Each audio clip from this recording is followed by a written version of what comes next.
ఎందుకంటే pollution control board is very limited ఉంది మనకి. చాలామంది ఇంకా హైర్ చేయాల్సి ఉంది. గత ప్రభుత్వం కూడా నియమించాల్సిన సభ్యులను నియమించింది, కావాల్సిన సిబ్బందిని నియమించింది. Pollution control board is real. నేను ప్రాక్టికల్గా గౌరవ శాసనసభ్యులు బొండ ఉమామహేశ్వర గారు చెప్పిన దానికంటే వారికంటే ముందే నేను చాలా లోతుగా దీని మీద అధ్యయనం చేశాను అధ్యక్ష. చేసినప్పుడు ఒక షార్టేజ్ ఏముందంటే ఎంప్లాయీ షార్టేజ్ చాలా ఉంది.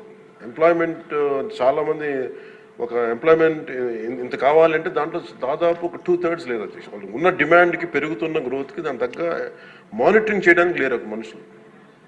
అలాగే దీంట్లో అవకతవకలు ఉన్నాయా అంటే గౌరవ శాసనసభ్యులు చెప్పినట్టుగా ఫస్ట్ పని చేయాల్సిన ఎవరు అధ్యక్ష? అర్బన్ బాడీస్ పనిచేయాలి, మున్సిపాలిటీస్ పనిచేయాలి. Everything you cannot completely directly correlate with pollution control board. అలాగే వారిది నేను ఒక ఆయన సరిదిద్దుకోవాలో లేదంటే నాకు తెలియదు, కానీ ఒక మాట అయితే చెప్పదలుచుకున్నాను. ఇది అందుబాటులో ఉండరు, ఇవన్నీ తప్పు. రాగానే మనకి చైర్మన్ గారికి కూడా చెప్పాను, first pollution control board open చేయమని.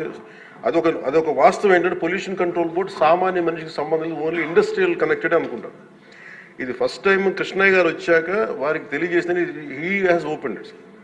ఎవరైనా సరే ఎనీ ఆఫీస్కి వెళ్ళిపోయి మీరు పొల్యూషన్ కంట్రోల్ బోర్డు ఆఫీస్కి వెళ్తే మీకు అది ఓపెన్గా ఉంటుంది. దానికి నేను బాధ్యత తీసుకున్న తర్వాత మొట్టమొదటి చేసిన అధ్యక్ష.